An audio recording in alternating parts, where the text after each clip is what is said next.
Welcome back to Family Twist. I'm Corey, and today we're bringing you something truly special, a deep dive into our most downloaded episode of 2024. This is the expanded edition of Kendall's conversation with Pam, a remarkable advocate who discovered she's the child of an affair. Some highlights you don't want to miss? Pam opens up about her initial discovery through DNA testing, her interactions with biological family, and the powerful advocacy work she's been doing to support others in similar situations. So grab a cozy spot because you're about to hear a conversation filled with love, heartbreak, and healing. Let's jump in. Did your advocacy start before or after your personal discovery about your parentage? So it started after. Would this be a good time to tell you about my discovery? Okay, so just briefly. So originally, I did my first DNA test in 2017, had a brand new baby, late in life, miracle baby, one and only. And my mom had just passed away. So it was very happy time mixed in with tough times. And my brother that I lived with growing up, he actually did an ancestry test first. He's very private. He would never do anything like this. So he actually did it first and sent me a text with a screenshot with the very first pie charts. Again, think back, his was 2016. And I was like, "Oh, that's cool. My husband and I were thinking about it. We're going to do it." And literally I just ordered the test immediately. Busy with the baby, all of that. I don't do the test right away. Finally, long story short, I do it.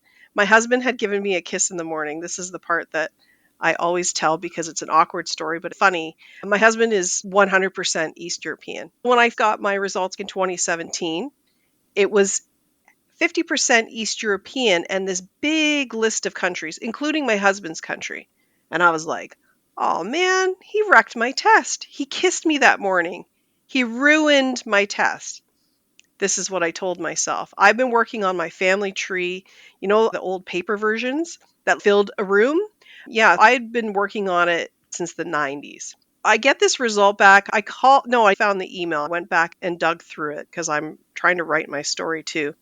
I'm sure I made them laugh because I blamed it on my husband's kiss, and they wrote back and said, probably not, but if you'd like to do another test. And they actually sent me another test. And then life got busy. This haul started in 2017, 2021, and I'd worked on the tree, spotty throughout there. And if you know Ancestry, you can work on your tree and not pay attention to the DNA. And people had written to me, I think we're related, and almost everybody that did looked like they were on my mom's side anyway. So I decided in 2021 to redo the test. I called Ancestry. They're like, yeah, we're not sure if that test will work. I don't know if old tests work. They probably wanted to sell me another one, but I ordered a new one. And this time they told me what to do. They told me to screenshot everything, how to delete it, but it wouldn't delete my tree. So please don't do that. Talk to Ancestry. If anybody has to redo a test, they'll walk you through it. I redid it. And this time it came back as 50% East European. But this time it said that I was, and again, it's changed a bit, but basically 50% Ukrainian, Polish, and Russian. And I was like, what? What do you mean? I've been working on my family long enough to know that isn't accurate. I don't know what I did with that. Put it aside. And life was busy. My daughter broke her elbow. She was 5. She was a mess. It was awful. Somewhere in the next couple weeks, I looked at my matches. My brother had been showing as close family before, but this time he showed as close family first cousin. And for those that are NPEs, you know where this is going.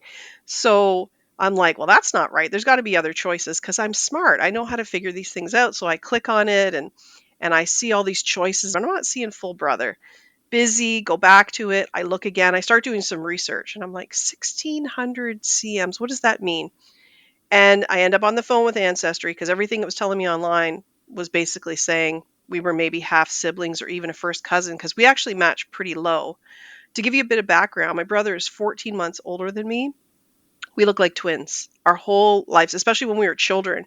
People thought we were twins because he was short when we were younger. And then eventually, he shot up and I stayed at 5'4". I didn't know why. And as my story progresses, I know why I never got past 5'4". But anyway, I started to think, it must be my brother. Now, don't ask me what I did with the 50% East European. I don't know where I put that. I must have thrown it on my bookshelf because I decided it was my brother. My brother's not close with the family. He doesn't care about this stuff. I told my boss, she was like, "Are you okay?" I'm like, "I don't really want to talk about this because I don't really know." She made me talk to her about it, which was, I'm glad she did. And she was like, "Do what you need to do. If you need time off," like, she knows my brother's on the west coast of Canada. I'm in Canada, by the way. And yeah, so I ended up scheduling a meeting with my brother. I had to reassure him everybody was okay, no one was dying. I just needed to share screens with him. 2 nights before, I woke up at 5 in the morning. I felt like I couldn't breathe. And there was this picture in my face, like in my mind, in my sleep. And it was a photo that many, many years ago, when my dad's sister had died, that her husband had given us a bunch of photos. And there was a picture in there. And I never thought my brother looked like my dad. I never thought either of us looked like him. It was a photo of my dad at 8 years old with his brother and a snowman. And it looked exactly like my brother at that age. And at 5 o'clock in the morning, that picture appeared in my mind. And I felt like I couldn't breathe. And I was like, it's not him, it's me.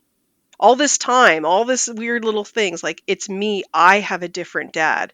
Everyone was sleeping. Time passed and I got everyone out of the house. I started ripping through those photos and I found it. And I'm like, it's me. It's not him. My brother and I got on the call the next morning. He's 14 months older. He's like, "I'm surprised, but I'm not shocked." I'm like, "What do you mean?" He goes, "My brother doesn't lie. He's not following the family footsteps. He has a photographic memory. He's not a woo-woo guy, but this was the first time he shared anything like that." And he said, "I always had this feeling." He said, "I have two memories of the three of us being in the room. I have an older sister who's 11 years older, that either you or her were not mom and dad's." I'm like, "What? You've never told me anything like that." We talked, tried to theorize who it could be. We had an amazing conversation. Some of it is a blur, but it still hadn't hit me. Then he had to go. We both worked. I was on my lunch hour. He's on the West Coast, his first meeting of the day. We signed off and he had given me his password, which I didn't realize I had the whole time. He emailed it to me in 2017 when he said, "Look at my Check it pie chart." out. I signed in. I immediately went to his relatives, the people I'm researching. He doesn't even know who these people are. He said, "Pam, I haven't looked at it since I sent you the pie chart." His first matches were the closest on my birth certificate father's family that weren't on mine. Then the floor fell out from under me. The room I was in is over our garage, and I used to always worry that that's like an unsafe room. I felt like it was falling down, hysterical, crying. I called my husband, and it was just a big blur. So that's how that discovery happened. And my older sister, who was estranged from the family, I was the only one checking on her. I didn't tell her ahead of time. I don't necessarily trust everything that comes out of my sister. So I threw it on her in a parking lot. We have a Tim Hortons coffee shop. She was crying, shocked, very upset. I said, he was a baby. He was 4 months old. It has to be somebody close. My mom didn't drink, go out, party. She didn't drive. There were no babysitters. They were on their own. And I'm like, it has to be someone. And I was expecting it to be a name I'd heard before. And my sister said, all of a sudden she like lit up and she's smiling. She's like, "Oh, and I'm going to call him Jack Brown." She's like, "It's Jack Brown was around." And then she starts talking about him. My Chatty Cathy doll, my sister was born in the 60s. That came from him. And I'm like, that was her beloved doll. I have photos. So tell me about him. What do you remember? She said, "Well, he was a lot older than mom and dad." I'm like, "How old?" She's like, "I don't know. Full gray hair." She starts describing him. Then all of a sudden she stops and she said, "I caught him and mom kissing once."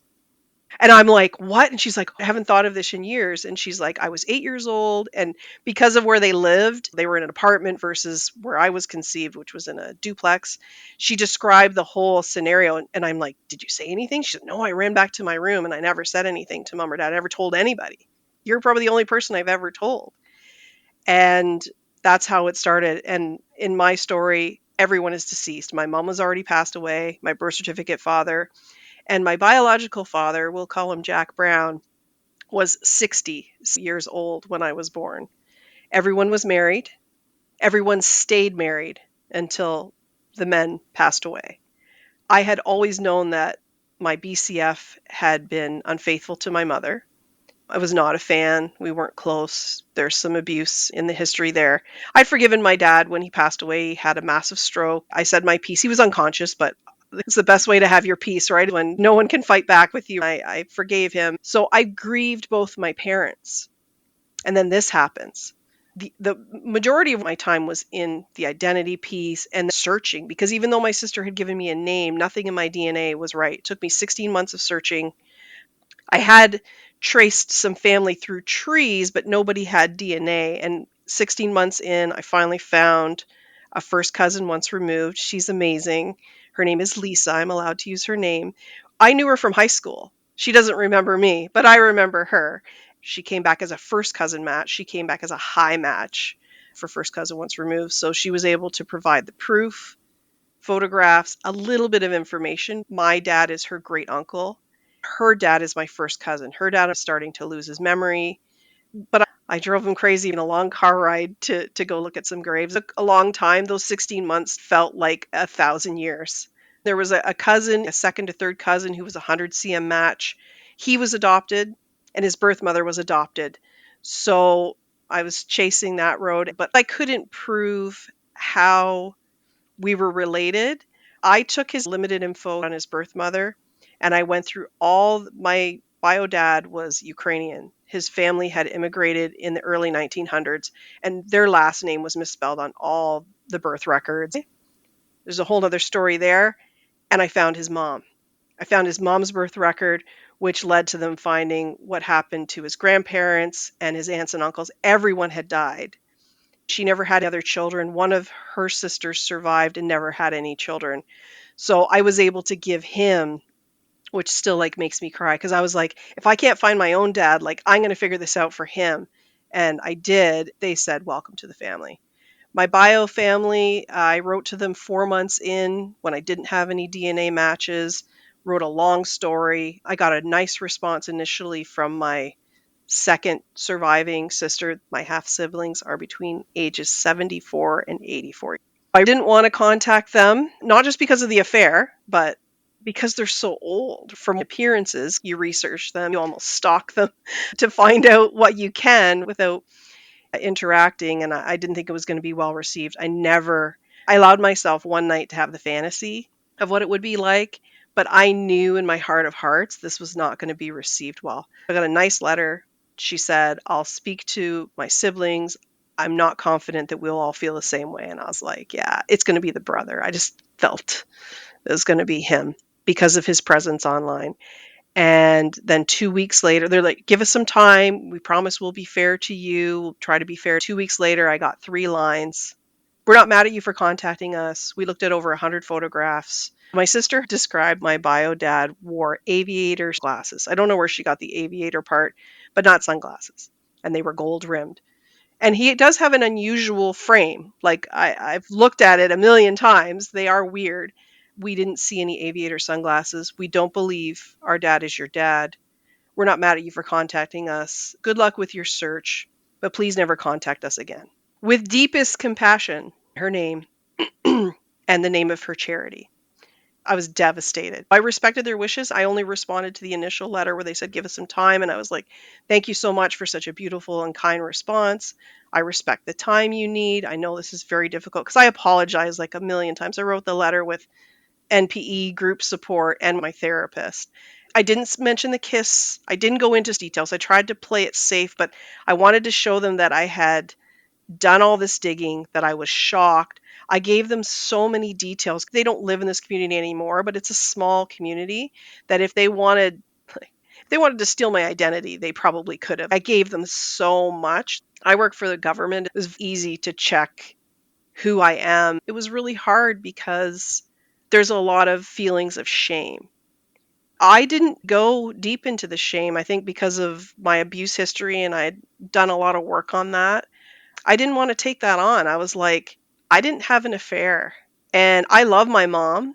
It wouldn't have been a shock if my dad had some children, but they're never going to show up on my DNA. I said to my brother, they're going to show up on yours. My brother made me manager of his DNA accounts because, of course, we went to 23andMe. I tested everywhere. He and I retested. We had my sister test. I think my sister was actually disappointed that she wasn't Jack's because she really loved him. And she said, the year you were born, we had moved. She said, I don't remember seeing him again. I started sleeping over at my friend's house. Dad was working nights. Like, that's the year I was conceived. They probably had more privacy because Dad and I were gone. Like we weren't there a lot. But she's like, I don't ever remember seeing him again after that. Does she know whether your half siblings on that side were they close enough that she knows for a fact they knew about you as a child? Nobody, I don't think anybody knows. I don't think anybody knew anything, to be honest. No, I just meant they would have encountered you at some point. I have one half brother, my mom's age. They were both born in 1942. My biological father named his son the same three names as himself, and he was my mom's age. So when I was first doing research, I wasn't running around saying, "Hey, I think this guy's my dad." I was like, "Hey, I think I'm related to this family." People kept thinking it was him. Knowing my mom and the research on my grandfather and my bio dad, I think there was a lot of similarities. My grandfather was 57 when my mom was conceived. They both were farming in Saskatchewan. My grandfather was shipped over by the Bernardo Home, which is a whole other story in itself. It's an agency through England that basically sold children as farm workers to the Canadian. This is why I got into this, not to find out I had another dad. And I think there was just a lot of similarities between those two men.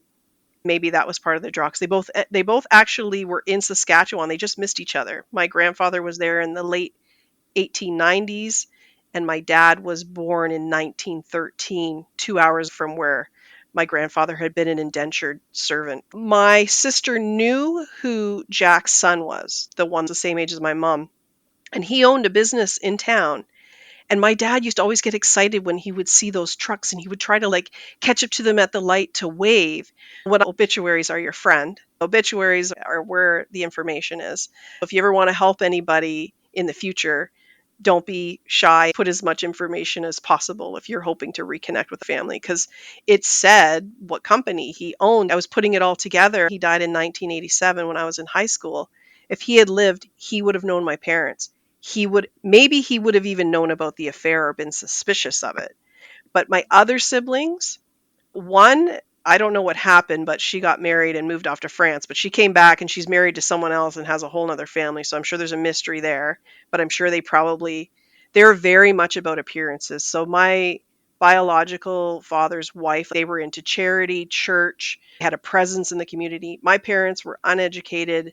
My cousin was shocked to hear my dad's drinking buddies. He was like, my Uncle Jack drank? There was no alcohol at a family event. My sister said he would sleep it off at our place before he would drive back to the small town where they lived. And my dad would stay out all night. My bio dad had the opportunity to have the affair with my mom. So, and I'll never know what happened. People say, oh, do you think it was assault? My sister saw them kissing. She described it like a movie. She said, when you see those long romantic kisses on TV, she said, I'd never seen mom and dad kiss like that. She said, mom and dad would always get so excited when he would come over. So I'm not thinking that anything bad happened. My mom could hide things, but you would have known if she was uncomfortable. I think it was a long-term affair. I don't know if it ended with finding out about me, if he knew, if he believed. So many unanswered questions, I'll never know. Sue, the sister I wrote to, was already hours away, married. The youngest brother, who I think is the intervener here, graduated from university the year I was born. So I assume he was out of town at university. And the one that knew, he's deceased and he never had children. His wife has passed away as well. I've never said this publicly, but I used to work somewhere. And as soon as I saw her obituary, I'm like, she was one of my customers. And it was in her obituary. She was married to my half brother. I don't know that I knew her, like it was small talk. I used to work in customer service before my HR days. So these people were walking around, but nobody was here having children in my town. My cousin was here. And I thanked him for not having boys, because his daughter and I are 2 weeks apart in age. She went to a different high school. A few of my high school boyfriends were in her crowd. I'm like, could have dated my first cousin once removed. And I feel for people who've been put into that situation. So yeah, so that's, I don't know if you want to cut any of that out, but that's my NPE discovery story. I found groups about 4 months in, and it was like, I've heard other NPs say, like, drink from the water hose. Like, I just remember showing up, sitting here, and just bawling, just crying. Like I had someone to talk to because people didn't understand. A couple of my friends acted quite, I don't know, just shockingly. No one wanted to find out what was going on. I didn't realize, I think, you know, it's scary to think about being in the family shoes. So I found out later that that's what some of that was being worried about being the family that's contacted. I joined groups, listened to all the podcasts. I love them. You guys brought in Cindy, Aaron, and Annie. They're amazing. They were on my first calls via Zoom. They were in New York and I was in Canada, but I felt like I was there with them. But the one thing that really, because everyone has good intent on all these podcasts, is some guests would say, well, thank goodness I wasn't from an affair. They would laugh it off. And three of our hosts, and I say our hosts because I feel a sense of community, are the product of an affair. And people are relieved when they're not. Because when you are, it sucks. It comes with so much. And I felt like that was the conversation no one was having. I was like, am I the only one? Am I that annoying person who just wants to dig in? But in all seriousness, contacting biofamily, regardless of your situation, all of us, right? As an adoptee, as a donor conceived person, like I'm not claiming to speak for them. I've been part of the community, a moderator in a Canadian NPE group. Not Parent Expected Canada is our public group, and then that also has the link for the gateway to the private group. We have a Canadian group is because research and privacy laws are very different here in Canada. Getting a therapist, so much is different. I'm still part of all the groups open to everyone, but Rachel Nichols created the Canadian group and I've helped where I can. I have a little kid and I'm very busy and I felt like I loved what I was doing there. I'm doing a book club wrapping up If You Only Knew by Leslie Liljenberg. I love helping moderate support calls, but when there's just something still missing and when people say like when you're looking for a book and you can't find it, you need to write it. I've started, but it's heavy. I don't want to tell my story in a sunshine version, all cleaned up with all the hard stuff cut out. Like if I'm going to do it, I'm going to do it. It's hard. It's going to take me a while, but I love the podcast. I'm a podcast addict. I'm waiting for your next episode. I just listened to your DNA Angels episode. I don't know when mine will air. Yeah, they're amazing. So we have our own search angels. On the Canadian side, the DNA Angels wanted to help us, and I think they can help some people. But like I had low centimorgan matches. And as Canadian, like we don't have been verified. Like there's so many things you can't do. So we have that. But I just felt back to the podcast, no one was having that conversation. So there are similarities through all different discoveries with the family, but being the result of an affair is different. You can be an adoptee and be the result of an affair, right? You could be technically donor conceived and it could have been they didn't go the medical route. They could have asked someone. Like there are lots of ways you can end up being a child of an affair who finds out your dad isn't your dad. Going to the family, telling people there is a stigma. Even like me, I'm not a big owner of it. How you feel about fidelity, does it affect your marriage? And these are the conversations I want to have. Like, what are people not saying, right? What's the repercussions? I looked for books. I found a lady who wrote a book about adult children finding out their parents had an affair, but nothing about finding out their children. When I first Googled, I'm the child of an affair, I won't call out the website here.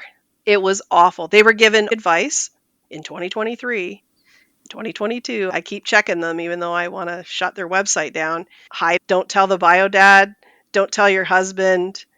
If you're the husband, pretend the kid is yours. Don't let the bio dad see. If you're the bio dad, don't do a DNA test unless court ordered. They're still preaching hide it, bury it, keep the marriage intact. So I need people to Google this. I want them to find High Wraith Hope and Healing and all the great places, but I also want them to find a place where they can have or listen to a conversation about what this feels like. I'm a life coach. I don't practice it. I'm an HR person. I'm not a therapist, but I have a lot of ideas on how to help people. And I think having the hard conversations, bringing anybody who will come to the table. I don't know if I'm going to get any moms or any of the people involved in the affair, but I would like to. It's difficult. I didn't go into this expecting to be welcomed with open arms. Some people are like, yeah, my parents had an affair. I don't care. I wanted to get to know you. But there's a lot who don't.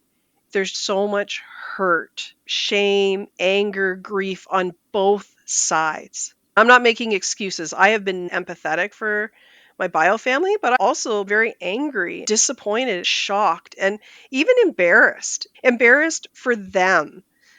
That's who I come from? Like, how are you people not cool? Like, and we had a family member contact us in 2011, turned out to be my uncle. He had been adopted. My mom had just told me about him.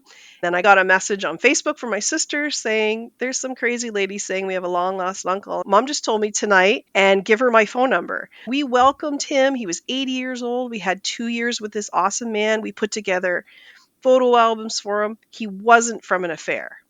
People could throw that back in my face, but I'm like, we just didn't even question anything. Like, we just took him in and welcomed him. He was a gift to us. I always felt different from my family, but not in the ways like I look like everyone. I'm chatty and emotional, and none of the rest of them really are. They would never do this stuff. Never. You couldn't pay them to do this. We welcomed him, and he was a gift. He was educated, chatty, loved to travel, a real geek in a room full of books the first time I saw him on camera too. Like, that's what he was like. And I was like, wow, this person's actually related to me. Like, yeah, this is great. And we only had 2 years with him, but he was amazing. We didn't get into all the DNA or everybody matches. We just took him in, loved him, and he loved us. It was so natural.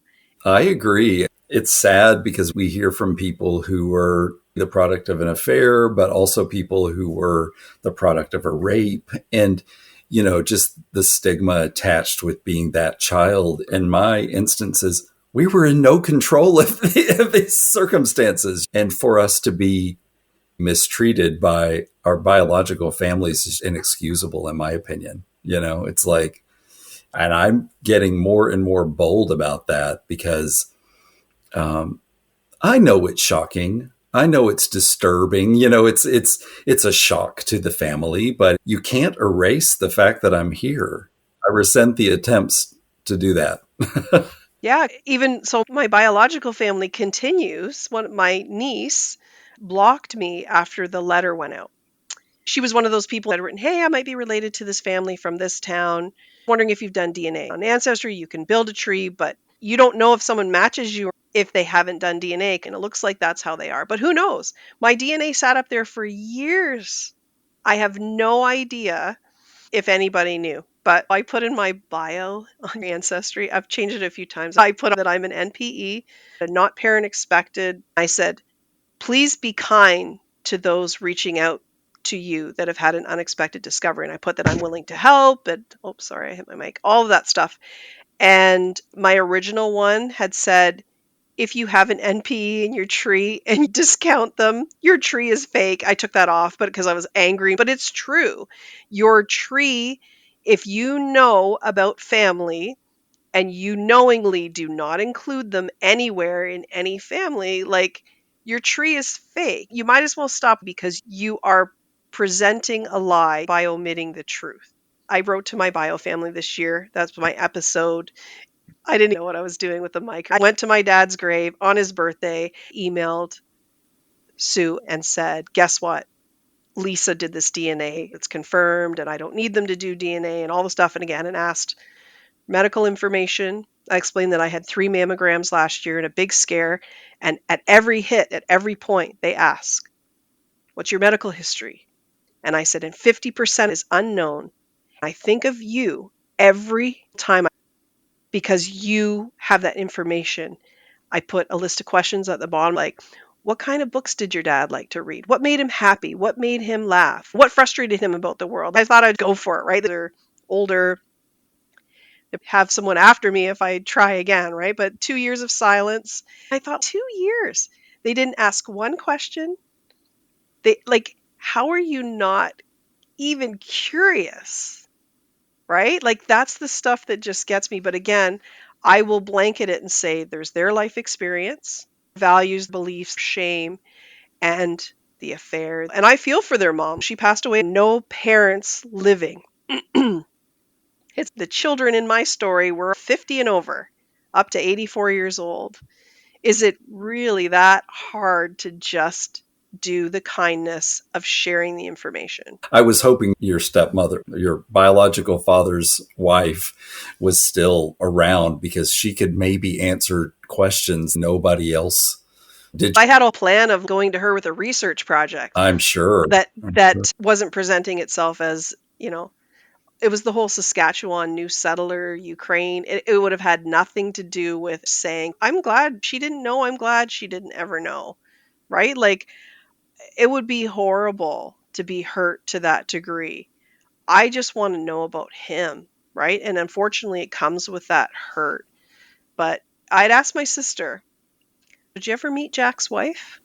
What was the story? She said, oh, he always said she was sick. And I said, so do you know when she, and this was later on, like, because my sister and I kept up with it.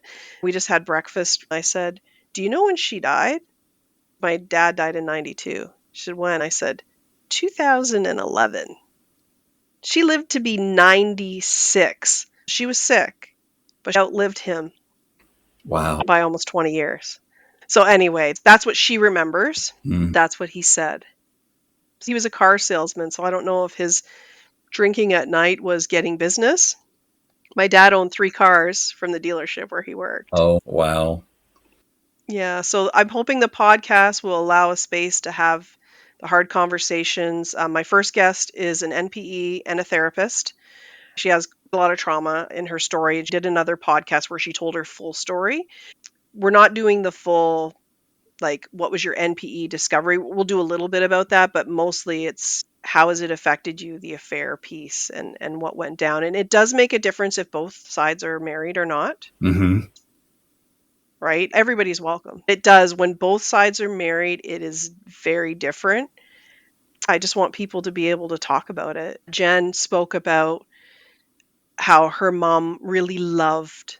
She was like, you were born out of love. But what she found out about her bio dad was that he was having multiple affairs. She felt like my mom thought it was love, but it wasn't. She had to go into, here's my conception story. We have this NPE discovery, but when you find out your conception story, or what you have to guess, for me, I have to guess, right, was that it came out and you fill it in. Have you had Corey Goodrich on your podcast? I love Corey. I love her book. Corey said, I think it was her therapist. If I'm misquoting you, Corey, forgive me. But she said she was born out of true passion because her parents had a love affair. And I think there was love letters. I think there was a bit of so she was able to get a little bit of that story. Whereas Jen, she was like, no, this man. So basically she was saying 2 broken people who were searching for something. My mom's so desperate for love. My dad's so desperate for whatever. And I took it away from that and I went, you know what? The searching part. Most of us who ended up in this space, not everybody did a DNA test, but a lot of us were searching.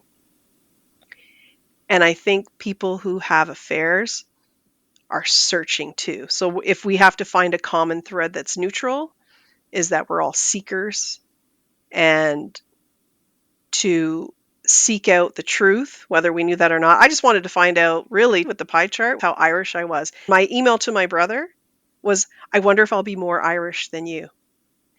I am holding up a big 0, everyone. Oh, really? Even after all the updates, I am 0% Irish.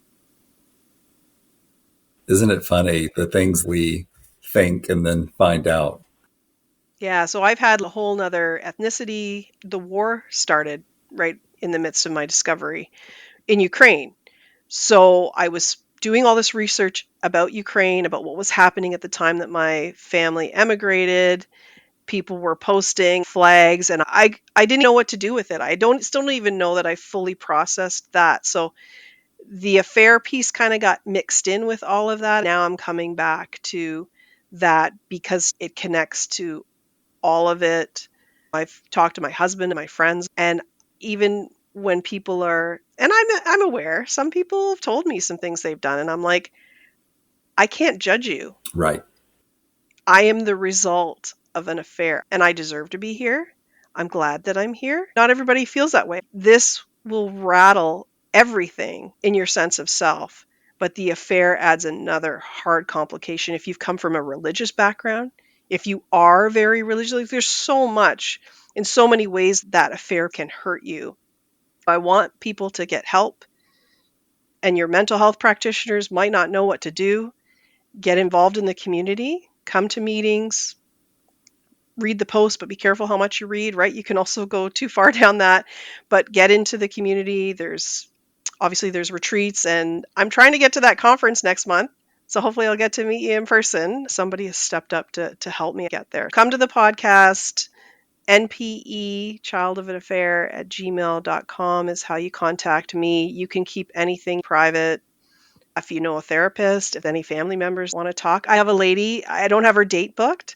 I wrote to her early on because I was like, I'm going to make myself do this. I wrote out to the author of that book, a lady who did a documentary on her mom's affair. She'd never heard of NPE. She didn't even know what an NPE was, but she made a whole documentary about her story.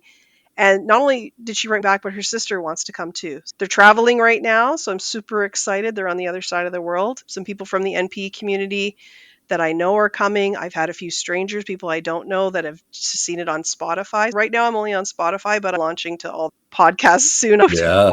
Don't beat yourself up. It's daunting and it'll come. But, I am really curious whether you're going to encounter people who technically might have been the product of an affair, but maybe the parents were in open relationship. You know what I mean? Like I'm imposing my own. I'm a monogamist, right? I would never have an affair. I only want to be with my partner. And thankfully that's the way he feels about me. But I do have to step back and think there could be people out there whose parents were swingers. I'm just making from the 60s. There was more of that. I'm friendly with two people in the community who know they are the result of that exact situation. Mm-hmm. There's still been difficulties, but both have been in reunion with their biological fathers. One, I think there's lots of pushback from the family that he lived with, the dad, making it not so easy. But one of them welcomed her. He's divorced. It's different if people are still in the same marriage.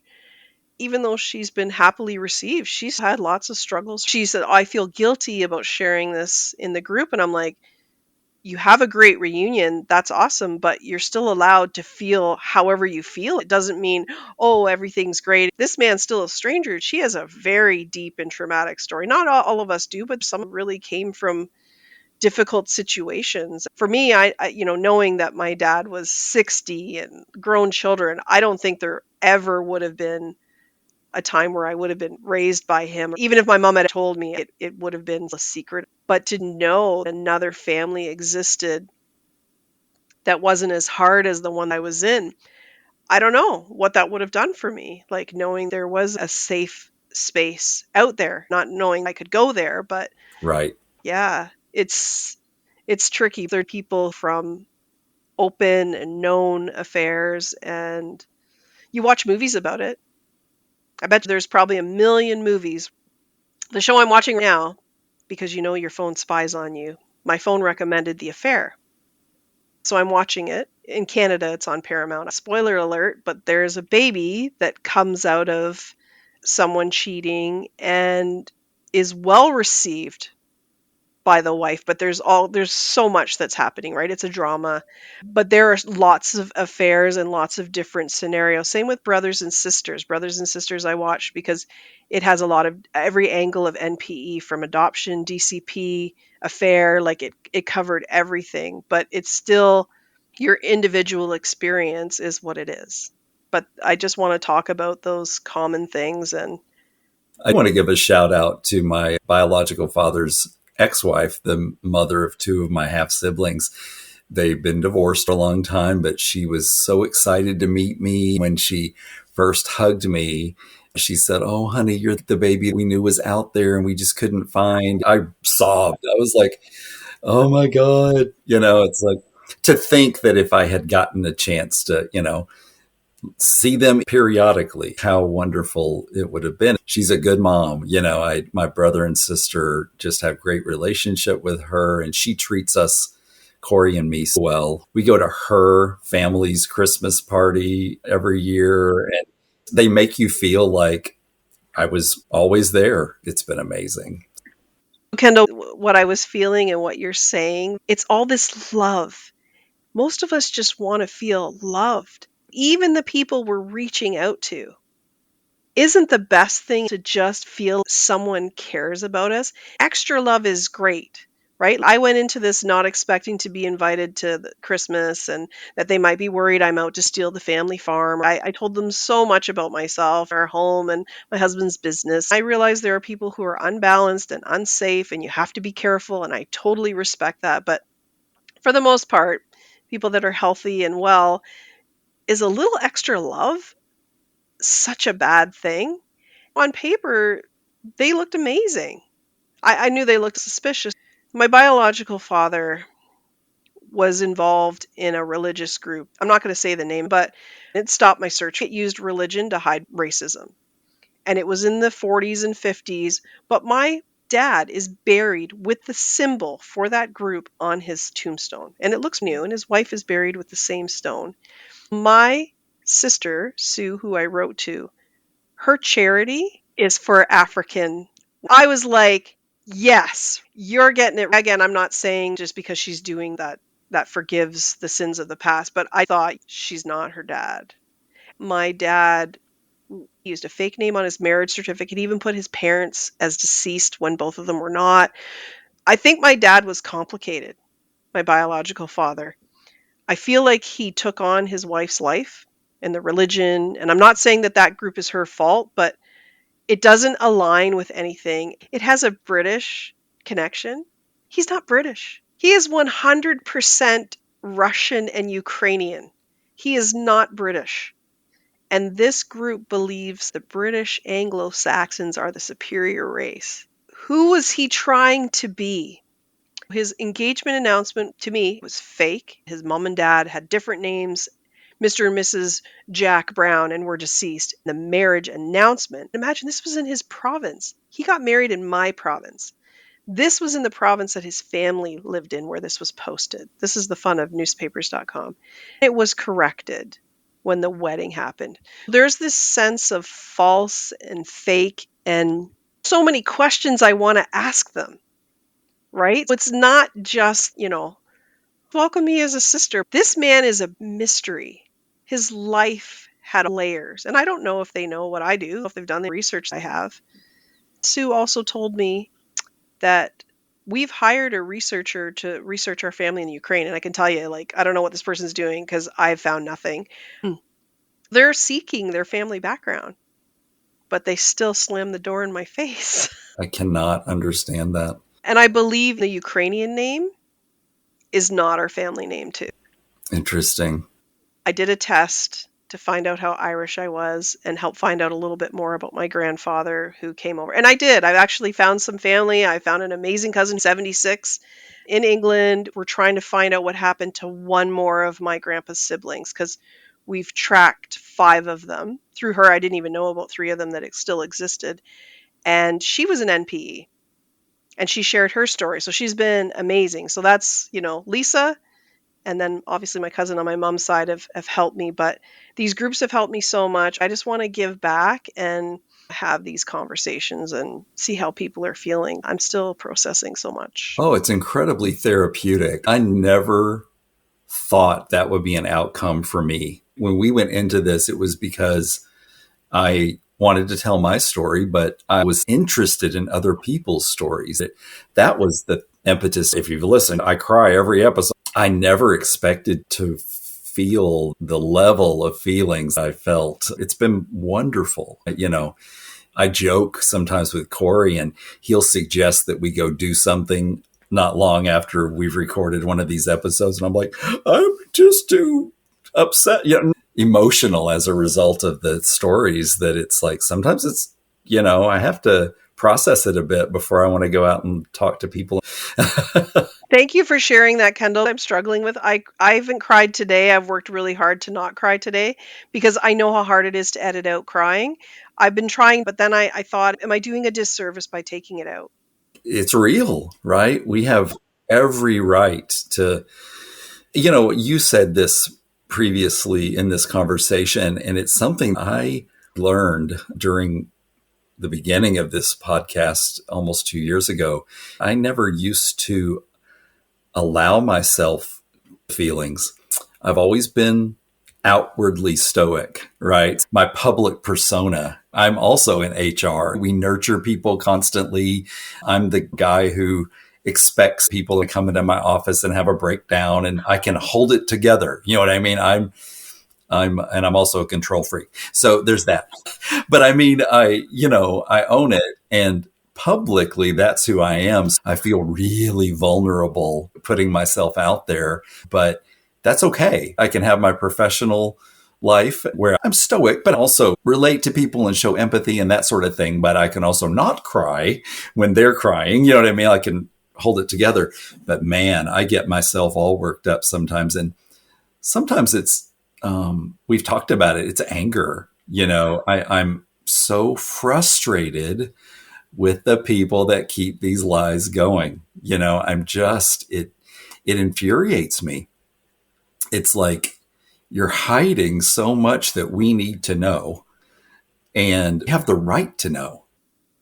I was thinking about you and your mom this morning. I've been listening, Kendall, and not pretending to be an expert, but thinking about that shame piece she hasn't told people, right? It's like that, whether that's shame in what people are going to think about her, not just the initial because of whatever, I don't know what year you were born. I was born in the 70s. My mom was in a shotgun wedding. That's how my parents got married. My mom was pregnant with my sister. I can't imagine getting pregnant from someone else, but your mom built a life. She's done whatever she's done to, push this down, and she had feelings, she felt feelings. I'm sure she grieved you, all of that.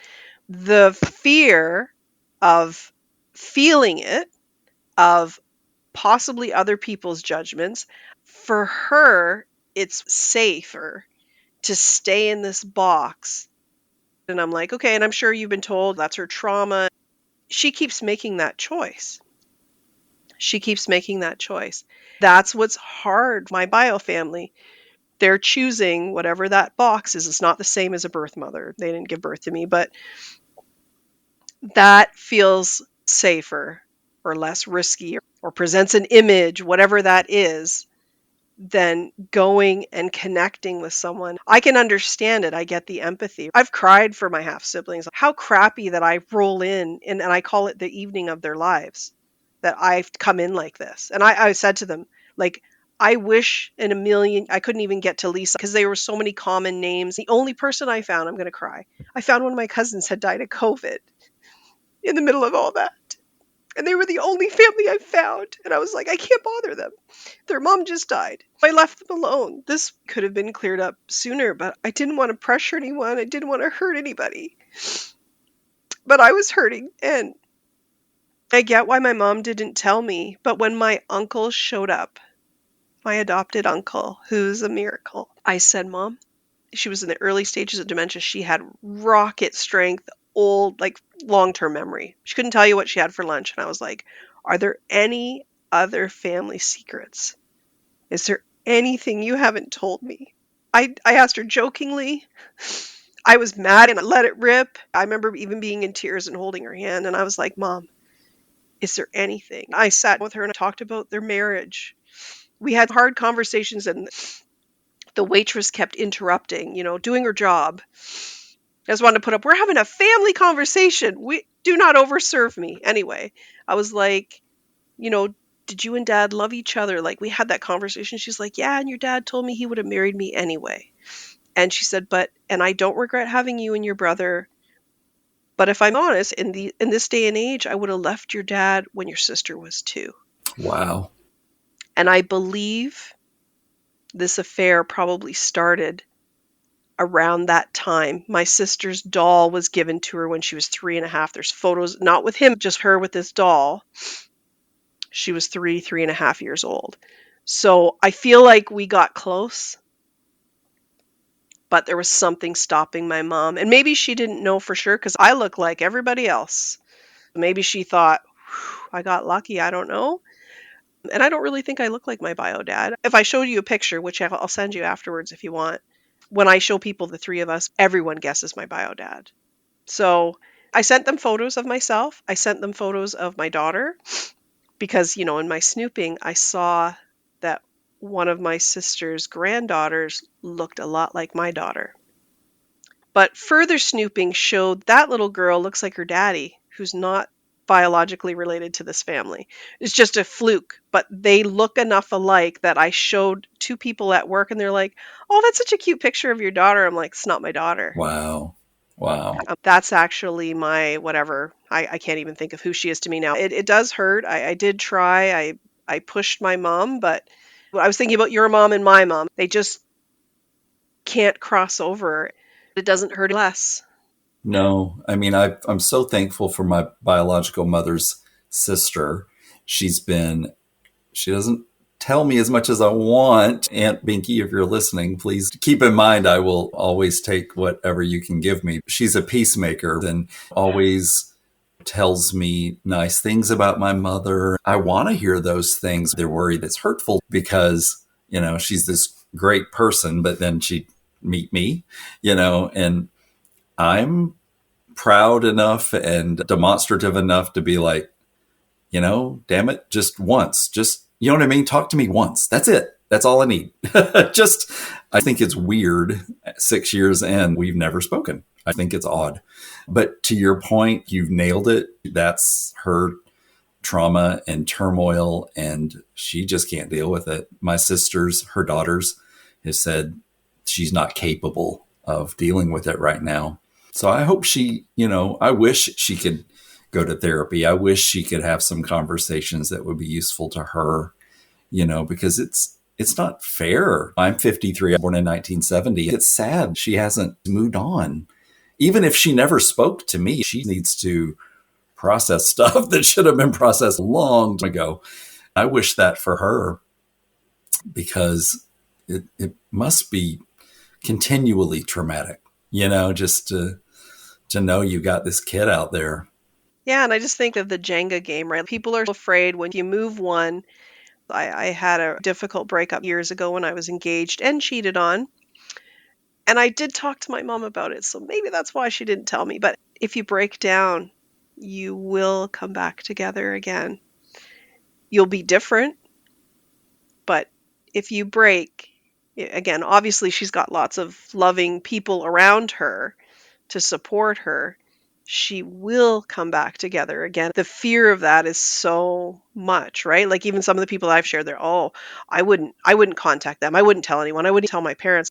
That fear of dealing with it is worse than burying it. I'm like, and I feel like when people bury stuff, it will make them sick. It'll show up in some way. It will make you sick in some regard of your life. That's my personal belief.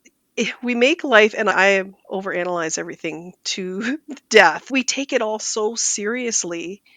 I don't think these situations are presented to us just to bury them. Right. Like, I found no point in this. In the beginning, I was so frustrated I could find the gold in everything, right? I was meant to log on that day and hear your podcast. I was so mad through parts of this. Why did I find out to just sit here with all these questions? Everyone's dead.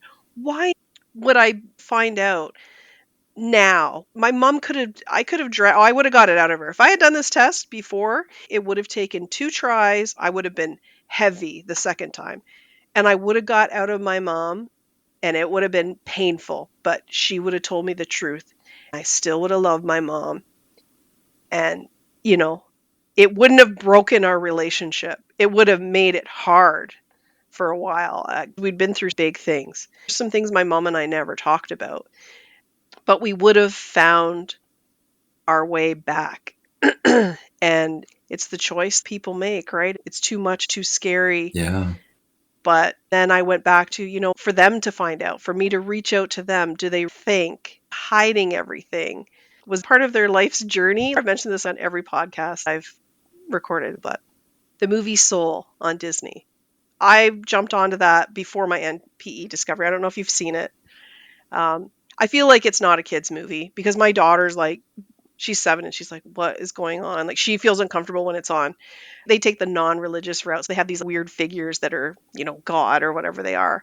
But the soul, they walk around and they see like what their gift is, get the special badge, and then they jump off into earth and they experience life. So much about that movie makes me think like I kept going back to it, and I'll probably watch it again because we've had this conversation, is that, if this is part of what my soul's, and again, I don't practice religion, but if this is what my soul's journey was supposed to be, that I was supposed to be someone who lived with these people who were poor and who everything was a struggle.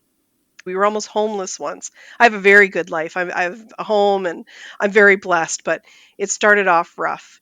There was abuse in my home, and I've always had a gift of knowing when I've talked to other people that they've been abused in the same way, just from instinct. I always felt like that was the gift of the horrible experiences I went through.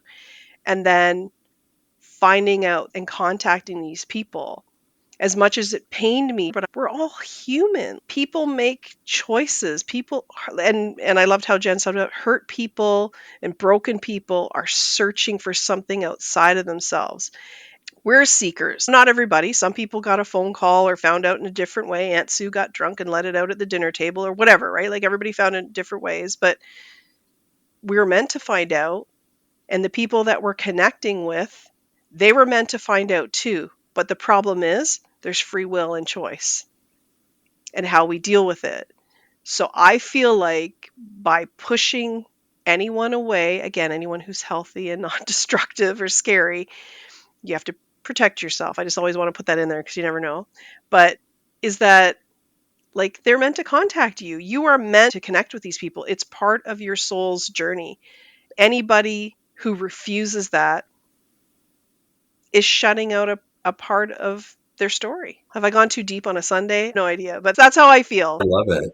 You and I are in the same mindset. I said recently to my sister, Stephanie, my mother's daughter, my mom tells me some of the hard things my mother has lived through.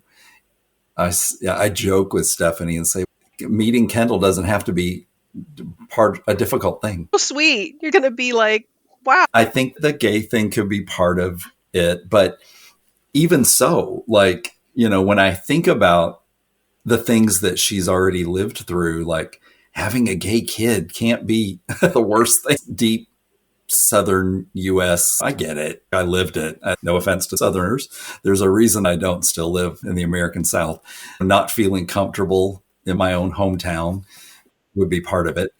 Exactly. Even the last time I was there, nobody wants to be called names on the street. It's that kind of backward, sad, repressed place. Don't want to alienate my whole hometown, but Oh, no. I've done it a few times on the podcast, so everybody knows how I feel. Jackie, if you're listening, I'm still open to connecting at some point. I don't use her first name as often as I could. I'm not trying to disrupt her life, but I also feel like I have a right to say her name. I might be, burning a bridge, but we already don't have a connection. Yeah, because the issue of safety, using that word as an example, takes place in her mind. There is nothing demonstrating itself to be a physical threat or unsafe. So then, like anxiety, right? It's the fear of the future. It's the fear of the unknown and not knowing. I love the Right to Know group. We have the right to know. It was a different time. There were different beliefs, different people. Like, I don't make the decisions the same way I did as a 20-year-old as I would do now. I believe my mom was probably having the affair between 25 and 30, and my bio dad was in his 50s and then up to 60 when I was born. Like, I'm not the same person, but I am. I've lived through the experiences, but how I filter things and how I process it. It's like, just being afraid to take that step forward. And I was working on a document and I thought about writing down all the feelings we have as the NPE, regardless of our conception label, and their feelings, their meaning. Birth family, whether it's the parents, obviously that's maybe very different than siblings. And then what are the feelings we share in common? I have 4. If we write down all of our wants and then all of their reasons why they don't want to give us that. In the middle, we have our shared feelings, even though they might have a different source. So let's say shame, anger, sad, grief. And then in the middle of our wants and their resistance is the bare minimum. So we would write down what's the bare minimum other than nothing and no contact Right. we live with and commit to. You're never going to get away from your feelings. But if that person said, this is it, I would walk away, even though I would want more. This is the bare minimum. And for the biological family to look at that list and see their bare minimum. There needs to be interveners for this. Like we have interveners for everything, right? I know Right to Know has someone who does work on behalf, but it's American, so I haven't been part of that. In that middle bare minimum, that's what people do. Whether legally, through a social worker or a therapist, that there is a minimum. So everybody sees and feel like, because my heart breaks for people who go into this thinking they're going to be warmly embraced. I allowed myself to think that one day, just to have that dream. I told my hairdresser, who said, because it was a real dream, when you dream it, it's going to be the opposite. And I was like, great, this is not the day I want you to be my psychic hairdresser. I love her. She's awesome if she's listening. But she's also an NPE. Wow. Oh my gosh, really traumatic, but she's so many years past it. She told me and kept cutting my hair. Hers was within the family. I'm surrounded by people who get it. She said to me, and this is probably going to make me cry. With her situation, I started crying because it was pretty rough. She said, my heart breaks for you because my dad got to hold me and my dad got to love me. I remember that. I can still feel his arms around me. I didn't know him as my father, but that man got to hold me and love me. And you'll never get that chance. Here I am in the chair with hair dye, so I can't go running out the door. I'm stuck. And I was like, she gets it. Her story was traumatic.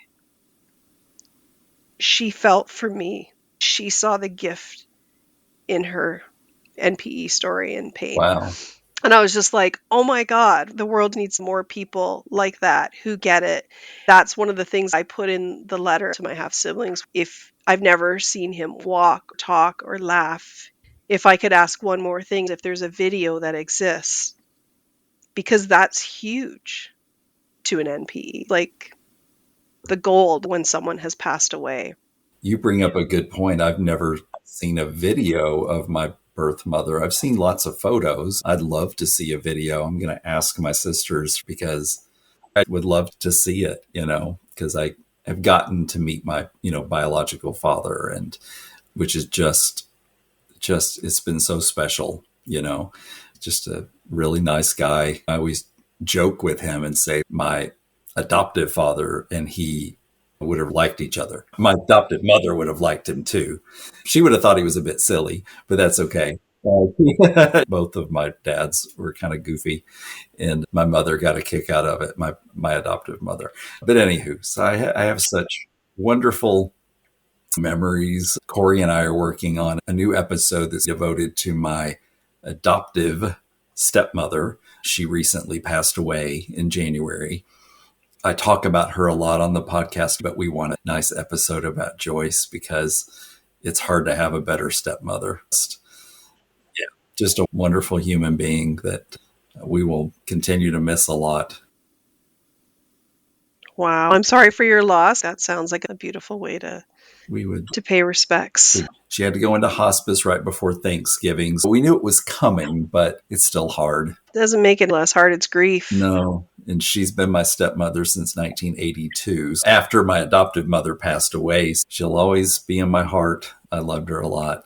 Thank you so much. I hope you will stay connected with us because I'd love to hear any way that your story progresses. I mean, not only to talk about the success of your podcast and the people whose lives you will touch, that is important, of course, but then your own personal story. Shame on your half sisters who haven't connected with you. Maybe they will, or someone in their family will. I wrote on January 2nd, so there's been radio silence, which I haven't updated on my podcast, but I will. If anything's going to happen, it's going to be the next generation. They're my age. They're our age. Right. I initially thought about writing to them, but every time I thought about it at night, I can't sleep. And every time I think about leaving them alone, I feel peaceful. So for now, I'm going to leave it alone. If they're aware, I don't know. Yeah. One works in the medical field. I didn't tell you the whole long letter. I'll probably read it on my podcast. She studies T cells and DNA and diabetes, which seems to run in the family, but I can't figure out which side. Right. There's someone in the US who understands DNA and science. I don't know if they've told all the children. My niece knows because she blocked me, but she's young and they're in Canada. Yeah, I don't know. We'll see. I feel like my story is kind of over from them, but I'll always have a little hope, right? That someone will do the right thing. If they're not going to contact me, my hope is that, and Sue, if you're listening, you leave me a package with my answers and some photos, and you ask one of your kids to send it along. Right now, I just watch them. I Google their obituaries, which is sad. In a safe space, being vulnerable. My oldest half sister lives in the city where I commute twice a week for work because I'm geographically challenged. I thought I would never pass her house. I have to pass her house twice a week to get to work. Wow. I don't know my north, south, east, west. That's why I use Google Maps. I drive past her house. She's the oldest. I have seen her once. I brought her flowers one day. I didn't tell her who I was. I just wanted to see if she was still alive. She still lived in the house. And I saw some resemblance, which was freaky. But the smell of smoke wafted from the house into my face. So it it totally made me freeze. Not that I was going to say anything anyway. I said, "Oh, these flowers are for you." And I said, "You have some packages here." She hadn't picked up anything out in front of her house. And then she said, "Oh, do you mind coming in and putting it on my table?" I was like, "Oh, no, I just reached around." She had a little side table. I didn't want to step in her house. I didn't want to do anything. I felt like this is weird, but I'm like, if this is how I'm going to meet, and I just gave her the flowers. It was last May, right before Mother's Day. I said, "Have a great day." And she said, "Thank you." And I asked her if she was her name. She said yes, and I handed them to her. She probably thought I was a flower delivery person. And I had someone in the community say, "Oh, how could you do that? She's probably wondering who gave her those flowers." I'm like, really? You're an NPE, I'm an NPE. 84. The days are numbered. And you're yelling at me. I never told her who I was. I had sunglasses on. I had that moment. I would like to go, if she has a funeral, sit in the back row. I'm just not sure that my hair is really going to help me blend in, but maybe I'll wear my hair back or a hat. That's my plan. If there's 6 old people at the front and no one else wondering who I am, I might head for the hills. Kendall, I'll keep you posted. I hope they live a long time and it's not tomorrow, but I thought it's a way to hear about them and look at photos. If they do. Isn't that sad? That's my plan. Either Sue leaves me a package when she dies, one of the children do the right thing, or I show up and sit in the back row at a funeral. Mm-hmm. Oh, I hear you. My sisters, Stephanie and I talked about pretty recently. I was like, I love her son, and she only has one son. And I say to her, like, if he's a freshman in college, I always say when he gets married, I want to be there. And my mom should want to be there. She's his grandmother. So there are moments where I feel like we're going to be put together, even if we've never met.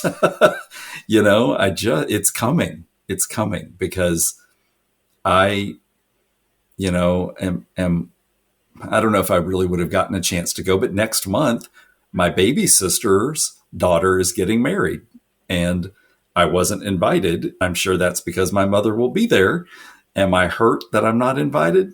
Some, but I get it. And that's their choice. I want my to know I still love her. It's not necessarily her decision. She's trying to appease everyone. It's already awkward because she's got another side of the family I think about that's potentially problematic. It is what it is. Well, it's their loss. They're missing out on love. I get why they're not because of your mom, but it's a loss for everybody. It is their loss. You're a warm and kind person, but it's also a loss of love. That's what you're missing out on, the chance for someone else to bring love to you. I'm going to figure out which guest said this, but I remember one of our guests saying, "Who can have too much family?" I loved that question. I was like, you know what? That's a very good thing to keep front of mind all the time. Like, I can't, I'm like, why would I ever limit myself? I'm going to make a joke because I know my husband's family won't be listening. They don't speak English. My husband's number 6 of 9. Sometimes you can have a little too much family, Yeah, but they all love each other. Yes. sweet. Yeah, I get what you're saying. Too much. And I had said in mine, I don't know if I published it because I've done so many versions, is like, how would you want not somebody else who's curious for you to talk about your family and your story? Don't you think it's cool that someone else is interested in learning about you and your family? I think that's amazing. My daughter is like front row seat to all of this and she's curious. She's asking me questions last night. My daughter said, "What exactly is an affair, Mom?" This is at bedtime. It was a time change last night. And I was like, because she knows that's the name of my podcast. Can't get away from it. And I said, well, you know how Grandma had a special friendship with Jack? They had a friendship that no one else knew about, and they were married. So other people might have hurt feelings to find out, and they call that an affair. She was like, okay. Then I told her a silly story because I have to every night, and she was asleep. She hasn't said a word about it today. So that's, helping remove some of the stigma for her. oh, I made a promise to her. I said, it's going to be confusing. You're going to have questions, and you can ask me as you get older, any age, any questions. I will tell you the truth. I will lie to you about Christmas and birthday parties, but when it comes to important stuff, even when it's hard, I will tell you the truth. But you have to promise me that you always come and talk to me and ask me the hard questions. Even if you think I'm going to get mad or cry, if I tell you the truth, you have to come to me with the truth and ask that stuff because it's going to be different with you and me. So that's what I did with her. And I was bawling that night. I was like, that's all I could do to get out of her bed and get into my bed. But yeah, so she was confused. The night I got the results from Lisa, I was crying the happiest tears I've ever cried. And she was like, and it was just the two of us here alone. My husband's driving home from work. I'm calling him and he's almost crying. She's like, what's wrong? And I'm like, this is good. Yeah, she found the picture in my wallet, that first picture I got from his church. I wangled someone from the church to send me a photo before I had Well done. I came from an affair. I wasn't lying. They said, are you family? I said, yeah, and I believe to be, and I'm putting something together for Sue, which I was. She might. And they sent me a photo, and I sent it to my sister. I'd been sending her photos, every picture of an old man on my mom's old photo. She'd be like, no, or that's Uncle so-and-so. And then when I sent her that one, she said, that's Jack Brown. Yeah. And I was like, yes. Well, thanks so much for your time and your mission. Yeah, this has been really good for me to talk through. Again, very therapeutic. I'm glad. And I didn't make you cry, right? So you didn't cry? Yeah, well, a little bit, but that's okay. Wow, what an emotional and enlightening conversation. Pam's journey as the child of an affair sheds light on the complexities of family, identity, and forgiveness. And we are so grateful she continues to share her story and advocate for others. If you or someone you know has a story to share, we'd love to hear it. Family Twist is all about connecting through shared experiences, so if you've got a twist in your family story, reach out to us. You can email us at familytwistpodcast@gmail.com. And remember, family secrets are the ultimate plot twist. The Family Twist podcast is produced by How the Cow Ate the Cabbage LLC and presented by Savoir Faire Marketing Communications.